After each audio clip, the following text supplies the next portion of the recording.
अस्सलाम वालेकुम dear students, क्या हाल चाल है आपके जी। Welcome to the base academy. बच्चों, मैं हूं आपका फिजिक्स इंस्ट्रक्टर अदील अख्तर। और जैसा कि आपको पता है कि हमने फर्स्ट ईयर फिजिक्स जो है उसकी रिवीजन कर रहे हैं चैप्टर बाय चैप्टर। इससे पहले हम 3 चैप्टर्स की रिवीजन कर चुके हैं।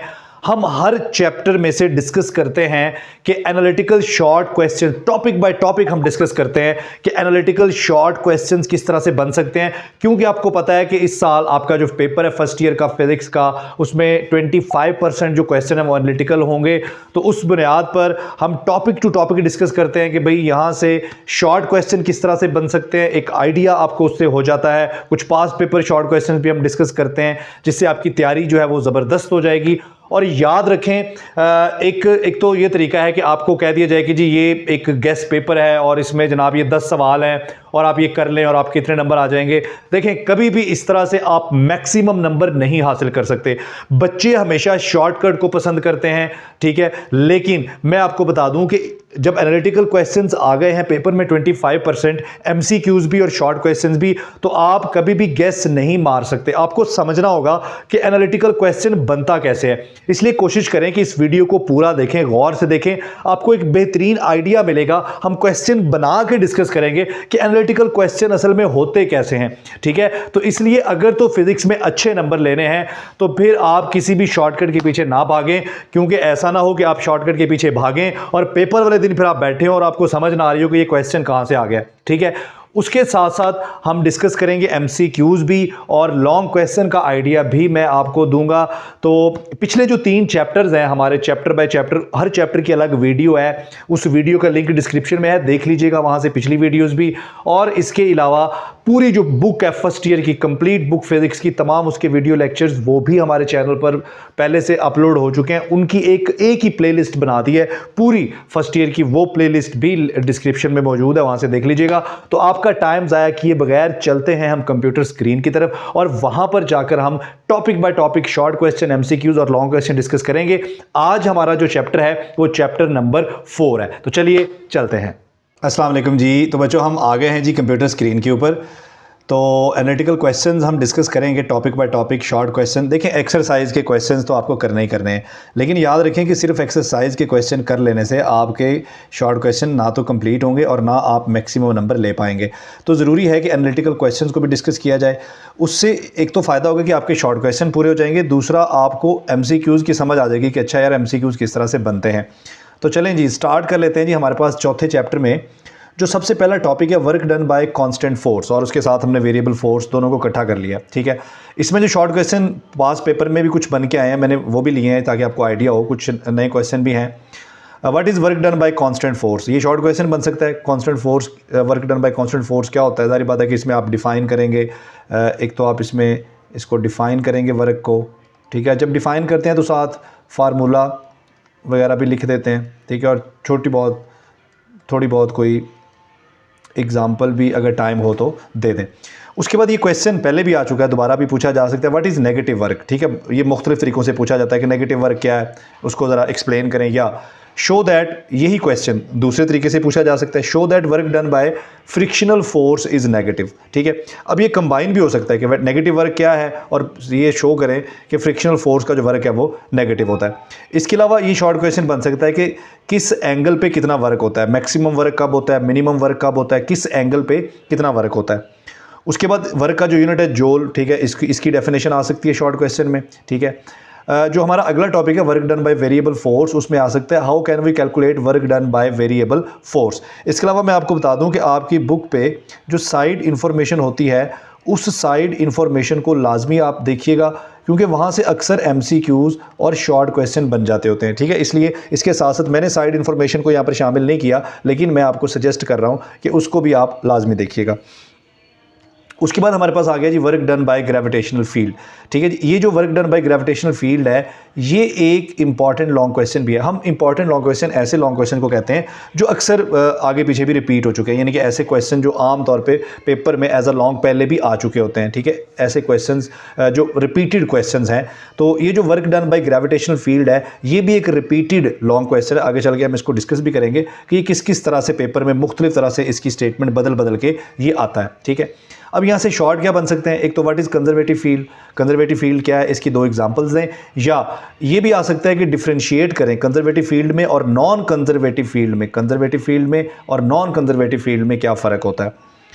उसके बाद हमारे पास पावर और एनर्जी वाला टॉपिक है, इसमें ये पहले भी आ चुका है क्वेश्चन, ठीक है, और ये क्वेश्चन तो बहुत ज़्यादा रिपीट हो चुका है। Prove that P is equal to F dot V, ठीक है, ये बहुत रिपीट हो चुका है क्वेश्चन। इसके अलावा prove that 1 kilowatt hour is equal to 3.6 megajoule, ये क्वेश्चन भी बहुत रिपीट हो चुका है। इसके अलावा स्टेट वर्क एनर्जी प्रिंसिपल, ये एक ही क्वेश्चन है लेकिन दो तरह से पूछा जाता है।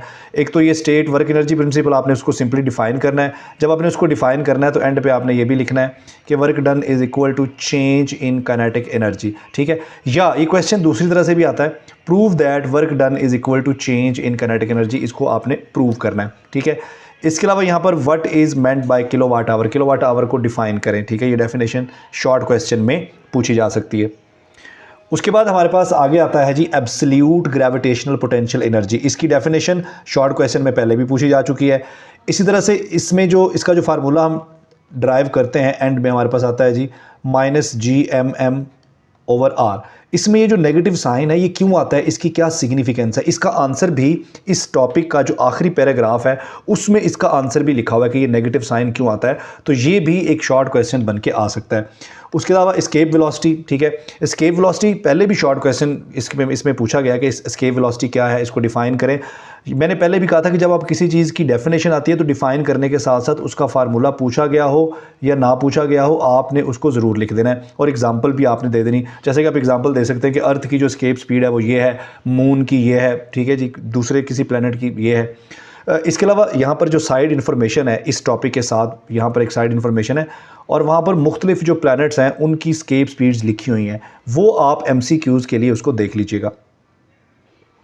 अच्छा जी, हमारे पास नॉन कन्वेंशनल एनर्जी सोर्सेज वाला जो टॉपिक है इसमें बहुत सारे शॉर्ट क्वेश्चंस बन सकते हैं, जैसा कि एनर्जी फ्रॉम टाइड है, एनर्जी फ्रॉम वेव्स है, एनर्जी फ्रॉम बायोमास है, एनर्जी फ्रॉम जियोथर्मल सोर्स है। तो ये कोई भी आपसे पूछा जा सकता है कि जी how can we get energy from tides, how can you get energy from waves, ठीक है, how can you get energy from earth, या what is geothermal energy, how you can get energy from biomass, या what is biomass energy, ठीक है। इसी तरह से what is solar energy, what is solar constant, define term geyser, ठीक है, write two uses of solar energy, solar energy के दो यूजेस लिखें। या यहाँ से ये क्वेश्चन भी बन सकता है कि सोलर एनर्जी जो है उसके यूजेस के नाम लिखें, कोई 3-4, उसमें सिर्फ आपने फिर नाम लिखने होंगे, ठीक है। उसके बाद ये क्वेश्चन बन सकता है जी advantages and disadvantages of non conventional energy sources, यानी कि अब इसमें एक क्वेश्चन भी हो सकता है सिर्फ ये कि what are advantages of non conventional energy sources, या what are disadvantages of non conventional energy sources. या ये हो सकता है कि वो कहें कि जी आप 2 एडवांटेज और 2 डिसएडवांटेज लिख दें नॉन कन्वेंशनल एनर्जी सोर्स का। उसके बाद बच्चों यहाँ से अगर लॉन्ग क्वेश्चन की बात करें तो पहले मैं आपको मोस्ट रिपीटेड लॉन्ग क्वेश्चन के बारे में बताऊंगा। ये देखें जी, show that work done in gravitational field is independent of path forward, ठीक है। अच्छा, ये अब बहुत सारे तरीक़ों से पूछा जा सकता है। ये भी हो सकता है कि show that work done in gravitational field या work done in gravitational field along a close path is equal to 0, work done in gravitational field along a close path is 0। या ये भी आ सकता है कि prove that, ठीक है जी, prove that gravitational field is conservative, ये भी पूछा जा सकता है। उसके बाद हमारे पास आता है जी एब्सोल्यूट ग्रेविटेशनल पोटेंशियल एनर्जी, ठीक है जी। अब ये क्वेश्चन भी बहुत दफ़ा पेपर में आ चुका है, रिपीटेड क्वेश्चन है, ठीक है जी। इसमें एब्सोल्यूट ग्रेविटेशनल पोटेंशियल एनर्जी को डिस्कस करें और उसका फार्मूला भी ड्राइव करें, या एब्सोल्यूट ग्रेविटेशनल पोटेंशियल एनर्जी को डिफाइन करें और प्रूव करें कि U is equal to -GMM/R, ठीक है। ये वही क्वेश्चन है, मुख्तलिफ तरह से बदल बदल के इसको पूछा जा सकता है। लेकिन याद रखें, कोई भी क्वेश्चन जब आप अटैम्प्ट कर रहे होते हैं ना, ये गौर किया करें कि उस क्वेश्चन में पूछा क्या जा रहा है, उसके अकॉर्डिंग आंसर करें, ठीक है जी। अच्छा, तीसरा जो मोस्ट रिपीटेड लॉन्ग क्वेश्चन है इस चैप्टर से वो है discuss inter conversion of kinetic energy and potential energy, conservation of energy को प्रूव करें। ठीक है जी। अब ये 3 क्वेश्चन जो हैं ये तो लाजमी आपने करने हैं। ठीक है, work done in gravitational field वाला, एब्सोल्यूट ग्रेविटेशनल पोटेंशियल एनर्जी वाला और इंटर कन्वर्जन ऑफ एनर्जी वाला। ठीक है, लेकिन इसके साथ साथ आप एज अ लॉन्ग कुछ ऐसे बाज़ का ये होता है कि वो कोई ऐसा लॉन्ग क्वेश्चन को आ जाता है या कोई ऐसा क्वेश्चन लॉन्ग क्वेश्चन बना के दे देते हैं जिसके बारे में हम सोचते नहीं, हमारा आइडिया नहीं होता कि अच्छा ये भी हो सकता है। इसमें एक तो हमारे पास है how can we calculate work done by variable force. ठीक है, वेरिएबल फोर्स से किस तरह वर्क कैलकुलेट कर सकते हैं। ठीक है जी, ये दूसरा टॉपिक है हमारे इस चैप्टर का, इसको आपने एंड तक वो ग्राफ बना के प्रूव करना है। इसके अलावा स्केप वेलोसिटी।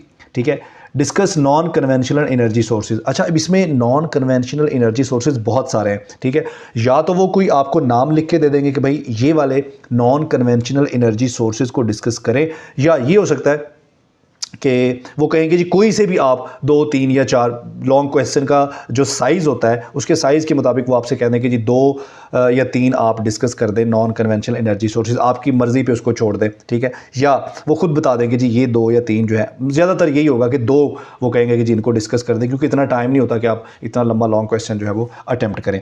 तो बच्चों ये एक आइडिया, आपको एक ज़बरदस्त आइडिया यहाँ से होगा पेपर का कि कैसे क्वेश्चन बनते हैं, लॉन्ग क्वेश्चन, शॉर्ट क्वेश्चन किस तरह से बनते हैं। और अब हम डिस्कस करते हैं जी एमसीक्यूज़ को। एमसीक्यूज़ के रिपीट होने के बारे में तो हम प्रेडिक्ट नहीं कर सकते कि ये रिपीट होगा या नहीं होगा। ठीक है, आमतौर पर एमसीक्यूज़ कम ही रिपीट होते हैं, लेकिन पास्ट पेपर्स के एमसीक्यूज़ हमने कोई 5-7 सालों के पिछले डिस्कस करने हैं अभी। ठीक है, जिससे आपको आइडिया हो जाएगा कि क्वेश्चन बन कैसे जाता है एमसीक्यूज़, तो फिर उसको आप उसको ज़ाहिर बात टैकल करना भी आसान हो जाएगा जब एक एग्जाम्पल के साथ आपके साथ डिस्कस किया जाएगा। तो चलते हैं जी नेक्स्ट स्लाइड पे और अब हम डिस्कस करते हैं जी एमसीक्यूज़ ऑफ चैप्टर नंबर 4। ये सारे एमसीक्यूज़ पास्ट पेपर से ही लिए हैं। नेक्स्ट हमारे पास है in the direction of the force is perpendicular to the direction of motion of the body. बच्चों हमने पढ़ा कि जो वर्क डन होता है that is F D cos of theta. इसका मतलब है अगर थीटा 0 है यानी कि फोर्स और डिस्प्लेसमेंट ये एक ही डायरेक्शन में है, तो बच्चों इस सूरत में वर्क होगा मैक्सिमम। अगर थीटा है 90 डिग्री यानी कि फोर्स और डिस्प्लेसमेंट परपेंडिकुलर होंगे, तो बच्चों थीटा कॉस 90 0 हो जाता है, तो वर्क भी 0 हो जाएगा। लेकिन अगर फोर्स और डिस्प्लेसमेंट एंटी पैरेलल हैं, तो बच्चों थीटा 180 होगा और 180 कॉस 180 -1 होता है, तो वर्क हमारा नेगेटिव हो जाएगा। क्लियर हो गया जी। नेक्स्ट बच्चों है जी work done by centripetal force. बच्चों आपको पता है सेंट्रीपिटल फोर्स जो होती है इसकी डायरेक्शन हमेशा सर्कल के सेंटर की तरफ होती है, और यहाँ पर अगर हम बॉडी की वेलोसिटी बनाएं तो ये देखिए उसकी जो डायरेक्शन ऑफ मोशन है वो टेंजेंट टू द सर्कल है। देखिए बच्चों एंगल क्या बन रहा है 90 और कॉस 90 क्या होगा 0 होगा, तो वर्क डन क्या हो जाएगा। इसका मतलब है सेंट्रीपिटल फोर्स कोई वर्क नहीं करती in the terms of physics. Next question है बच्चों if 5 kg of body is raise to 1 metre, mass कितना है उसका बच्चों 5 kg, डिस्प्लेसमेंट कितना है बच्चों 1 मीटर, तो वर्क डन निकालना है। वर्क डन आपको पता है फोर्स इंटू डिस्प्लेसमेंट, लेकिन अगर किसी चीज़ को आप उठा के ऊपर ले जा रहे हैं तो फिर जी भी इन्वॉल्व हो जाएगा, तो ये जो एफ है ये एम ए की बजाय एम जी हो जाएगा और साथ में डी, इसको आप एच भी कह सकते हैं डी को। तो बच्चों एम क्या है 5, जी 9.8 और डी क्या है 1, इसको मल्टीप्लाई कर लें ये बन जाएगा 49 जूल। 33 है the ratio of dimension of work to power, तो ये आगे हम कर चुके हैं पीछे। उसके बाद है किलोवाट आवर। बच्चों किलोवाट आवर जो है आपको पता है किलोवाट आवर जो है 1 kilowatt hour is equal to 3.6 mega joule. देखें किलोवाट आवर बराबर किसके जूल के, इसका मतलब किलोवाट आवर किसका यूनिट है, एनर्जी का यूनिट है। लेकिन यहाँ पे तो एनर्जी ऑप्शन ही नहीं है, तो एनर्जी और वर्क आपको पता है सेम चीज़ें हैं, क्योंकि वर्क का मतलब भी ट्रांसफर ऑफ एनर्जी है। इसका मतलब है कि जो एनर्जी का यूनिट है वही वर्क है, तो यहाँ पर जो सही ऑप्शन है वो वर्क है, सिर्फ आपको कंफ्यूज करने के लिए ये किया गया। नेक्स्ट हमारे पास है बच्चों 1 watt hour is equal to 1 watt hour जो है वो किसके बराबर होगा बच्चों 1 वाट आवर। देखिए यहाँ पर भी आपको कंफ्यूज करने की कोशिश की गई। देखिए 1 वाट और आवर, बच्चों वाट 1 वाट तो 1 वाट ही होगा मल्टीप्लाई बाय 1 आवर में 3600 सेकेंड होंगे। अब ये वाट सेकेंड तो मिलके बन गया जूल, और 1 मल्टीप्लाई बाय 3600 ये बन गया 3600। 3600 को मैं लिख सकता हूँ 3.6 into 10 raise to the power 3 joule, और 10 रेज टू द पावर 3 क्या है बच्चों ये किलो होता है। तो 1 वाट आवर, देखें आपने कंफ्यूज नहीं होना, यहां पर लिखा गया वाट आवर, अगर वाट आवर है तो वो किलो जाउल है, लेकिन अगर 1 किलो वाट आवर है, अगर 1 किलो वाट आवर है तो वो बराबर होगा 3.6 मेगा जूल के। लेकिन यहां पर कंफ्यूज किया गया, 1 वाट आवर दिया गया, किलो वाट नहीं दिया गया, इसलिए आंसर किलो जूल होगा, मेगा जूल नहीं होगा, सिर्फ कंफ्यूज करने के लिए आपको। उसके बाद बच्चों वेलोसिटी को डबल कर दें तो काइनेटिक एनर्जी क्या हो जाएगी? आपको पता है कि जो काइनेटिक एनर्जी होती है that is equal to half mv²। बच्चों अब यहां पर वेलोसिटी को डबल कर दें, ठीक है, ठीक है, वेलोसिटी को आप 2v कर दें, तो जो नई काइनेटिक एनर्जी है उसको मैं ke प्राइम कह देता हूँ। ये देखें 1/2 m, 2 का स्क्वायर 4 और v², ये जो नई चीज़ आई है ना 4, इसको आप साइड पे निकाल लें, अंदर आ जाएगा 1/2 mv²। बच्चों ये जो 1/2 mv² है ये तो अगेन वही पुरानी काइनेटिक एनर्जी है, 4 इंटू पुरानी काइनेटिक एनर्जी। सो नई kinetic energy is equal to 4 times पुरानी काइनेटिक एनर्जी, तो 4 टाइम जो काइनेटिक एनर्जी है वो इंक्रीज हो जाएगी। उसके बाद जी बात हो रही है एब्सोल्यूट पोटेंशियल एनर्जी की। बच्चों एब्सोल्यूट पोटेंशियल एनर्जी जो है that is equal to Gmm/r infinity. बच्चों r को अगर मैं इन्फिनिटी पुट कर दूं, यहाँ पर माइनस भी है, अगर मैं r को इन्फिनिटी पुट कर दूं तो समथिंग ओवर इन्फिनिटी आंसर क्या होगा? 0। इसका मतलब है कि इन्फिनिटी पे जो एब्सोल्यूट पोटेंशियल एनर्जी है वो क्या होगी? 0 होगी। और अर्थ पे क्या होगी? बच्चों अर्थ पे आप r की जगह कैपिटल R पुट कर देंगे तो पोटेंशियल एनर्जी हमारे पास आ जाएगी